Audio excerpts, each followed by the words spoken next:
தூத்துக்குடி மாவட்டத்தில் கனமழை பெய்து வரும் நிலையில் ஆழ்வார் திருநகரை பகுதியில் வீடுகளுக்குள் மழைநீர் புகுந்ததால் அப்பகுதி மக்கள் அவதியடைந்தனர். அந்த காட்சிகளை முதலில் பார்க்கலாம்.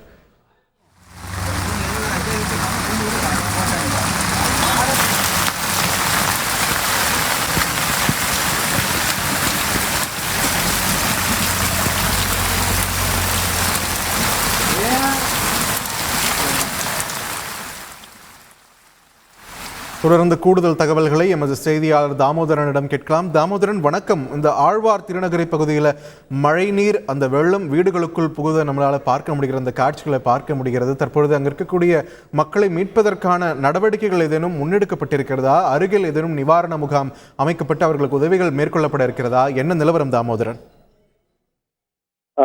அதாவது தென் மாவட்டங்கள்ல கனமழை எச்சரிக்கை 2 நாட்களுக்கு அறிவிக்கப்பட்ட நிலையில தூத்துக்குடி மாவட்டம் சுரேகுண்டம் பகுதி அதை சுற்றியுள்ள பகுதிகளில் இன்றைக்கு காலை முதலே பலத்த கனமழை பெய்து வந்தது.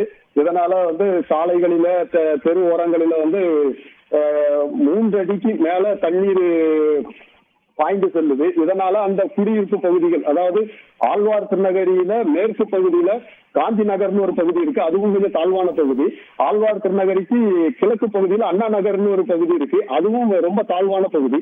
இந்த 2 பகுதிக்குள்ளேயும் சுமார் ஒரு 2 பகுதியும் சேர்த்து சுமார் ஒரு 100-120 குடும்பங்கள் இருக்கும். அந்த வீடுகளுக்குள்ள தண்ணீர் புகுது. தண்ணீர் புக ஆரம்பிச்ச உடனே அந்த மக்கள் மண் மூட்டைகளை அவங்க வாசப்படியை வச்சு அடச்சி வச்சு பார்க்காங்க. அப்பமும் அது நிக்கல.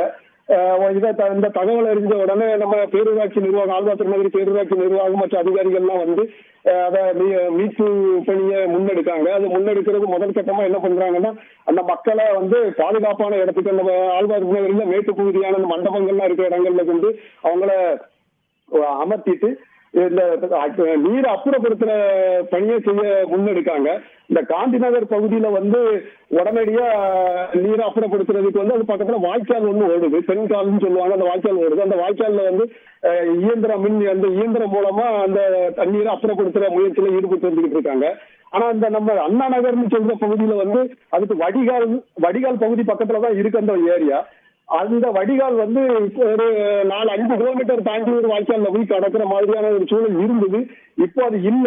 அது ரொம்ப காலமாக தடைப்பட்டுட்டு, அதனால அந்த பகுதி மக்கள் என்ன சொல்றாங்கன்னா, எங்களுக்கு வருடம் இந்த பிரச்சனை இருந்துகிட்டே இருக்குது, இதை நீங்க உடனடியா பார்த்து சரி பண்ணணும். எங்களுக்கு 25 ஆண்டு காலமா அந்த பிரச்சனை தொடர்ந்து நீடிக்குது. இந்த மழை காலம் வர்ற நேரம் தண்ணி தேங்கும், அதை அப்புறப்படுத்த முடியாது.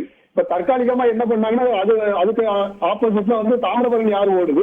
அந்த தாமிரபரணி ஆறுக்குள்ள அதை கீழே ஒரு மதகு மாதிரி வச்சு அதை தண்ணிய வடிகால் மாதிரி பயன்படுத்திடலான்னு பார்த்தாங்க. ஆனா தாமிரபரணி ஆற்றுல தண்ணி வெள்ளம் வரப்போகும்போது இந்த தண்ணி எதிர்த்து ஏறிடும். அதனால அந்த மதகை இப்போ ஓபன் பண்ண முடியாது அப்படிங்கிற நிலை இருக்கிறதுனால தண்ணி வடிகிறதுக்கு உண்டான சூழ்நிலை இல்லை.